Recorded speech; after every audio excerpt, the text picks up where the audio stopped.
1000 अरब रुपए की सब्सिडी देने के बावजूद तकरीबन साल का 500 से 600 अरब रुपए की बिजली चोरी होती है। 500 से 600 अरब रुपए की बिजली चोरी होती है। मैं घड़ी की चोरी की बात नहीं कर रहा, बिजली की चोरी की बात कर रहा हूं। और जनाब स्पीकर, इसी तरीके से गैस का गर्दशी कर्जा वो 2900 अरब रुपए पे पहुंच गया है, 2900 अरब रुपए पे।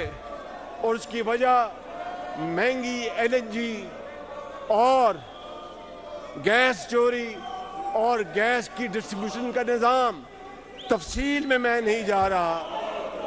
और फिर जनाब स्पीकर, शूमिए किस्मत देखें, शूमिए किस्मत देखें, शूमिए किस्मत देखें कि 600 अरब रुपए जो हमारे कौमी इदारे हैं, जो स्टेट ओन्ड एंटरप्राइजेज हैं, वहाँ पर तकरीबन 600 अरब रुपए का साल का वहाँ पर खसारा है।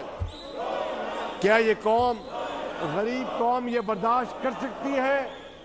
क्या सूबों की हिस्से की तकसीम के बाद और जनाब स्पीकर जो 7300 अरब बचते हैं, उसमें सिर्फ इंटरेस्ट, सर्विस चार्जेस या सूद की अदायगी 8000 अरब है, 8000 अरब है। यानी 700 अरब रुपए का डे वन से डेफिसिट खसारा। अब आप मुझे बताएं जनाब स्पीकर कि 700 अरब रुपए का खसारा डे वन से हो तो फिर तरक्याती मंसूबों का पैसा कहां से आएगा? तालीम, इलाज और समाज के लिए पैसा कहां से आएगा? अफवाज पाकिस्तान की तनख्वाहें कहां से देंगी? सरकारी अफसरान जो वफाक में हैं, उनकी तनख्वाहें कहां से देंगे? जनाब स्पीकर, ये बात मैं दुखी दिल के साथ कह रहा हूं कि ये सब कुछ कर्ज दर कर्ज लेके दिया जा रहा है पिछले कई साल से। और ये है वो सबसे बड़ा चैलेंज जो आज पूरी पाकिस्तानी कौम, 25 करोड़ अवाम का सबसे बड़ा आज ये संगीन मसला है। जनाब स्पीकर, अगर मैं ये कहूं तो ये बेजाना होगा कि जिस ऐवान में हम आज बैठे हैं, इस शोर शराबे के बावजूद, हालांकि आज शऊर का राज होना चाहिए था, बाहर कैफ ये इनकी मर्जी। मैं कहना ये चाहता हूं कि जिस ऐवान में बैठे हैं, इसकी कार्रवाई के खर्चात भी कर्ज से अदा किए जा रहे हैं। आपकी तनख्वाह इस पूरे ऐवान की तनख्वाह कर्जों से अदा की जा रही है। तो क्या ये सूरत हाल इस बात की मुतकाजी है कि शोर शराबा किया जाए या शऊर को फरोग दिया जाए? ये फैसला जनाब स्पीकर इस ऐवान ने करना है और तारीख इसका फैसला करेगी। इस तरह जनाब स्पीकर, हमारी सूरत हाल अब ये हो चुकी है कि आज तक हम 80,000 अरब 80,000 बिलियन रुपीस कि हम बैरूनी, अंदरूनी और प्राइवेट कर्जे ले चुके हैं।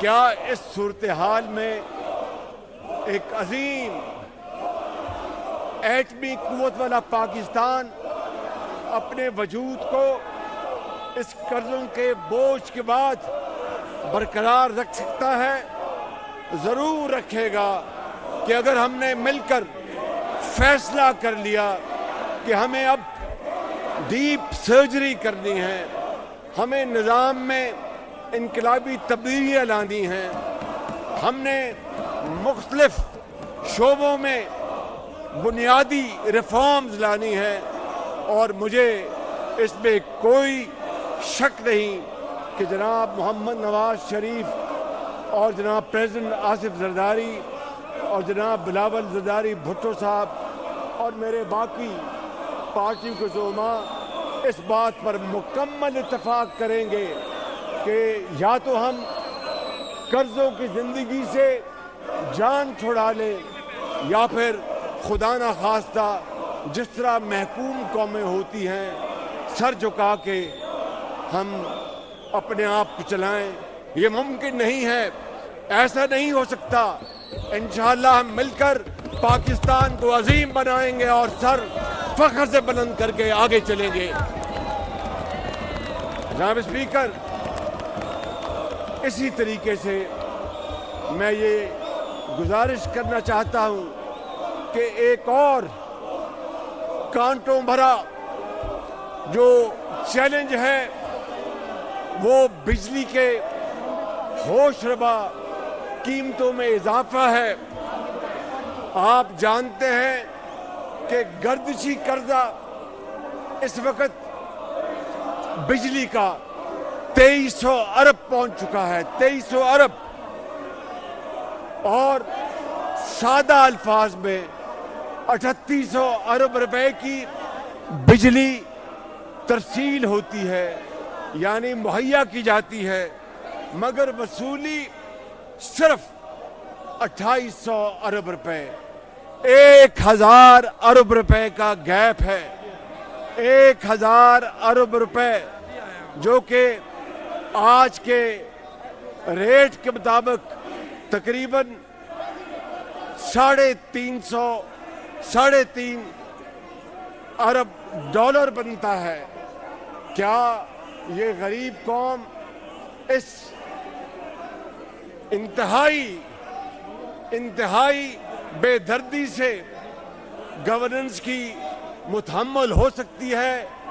میرا جواب ہے کہ 100% ہم اس کو برداشت نہیں کر سکتے۔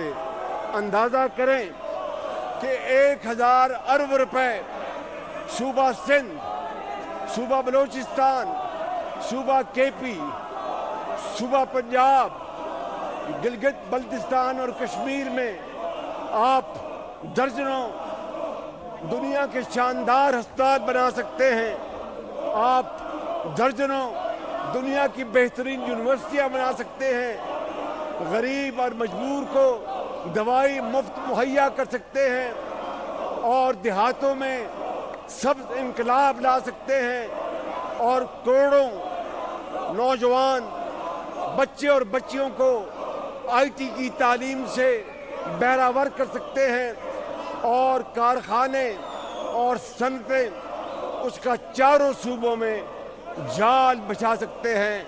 لیکن 1000 ارب ہر سال وہ ہمارے ڈیفیسٹ میں جا رہا ہے، اور اس سے قوم کی حالت آپ کے سامنے ہے۔ I would call it like a bottomless pit، کہ ایک بالٹی ہو، اس میں نیچے سوراخ ہو، اور اس سوراخ میں آپ جتنا پانی منڈیلیں وہ نکل جائے گا، بالٹی کبھی نہیں بھرے گی۔ جناب اسپیکر، اسی طریقے سے 1000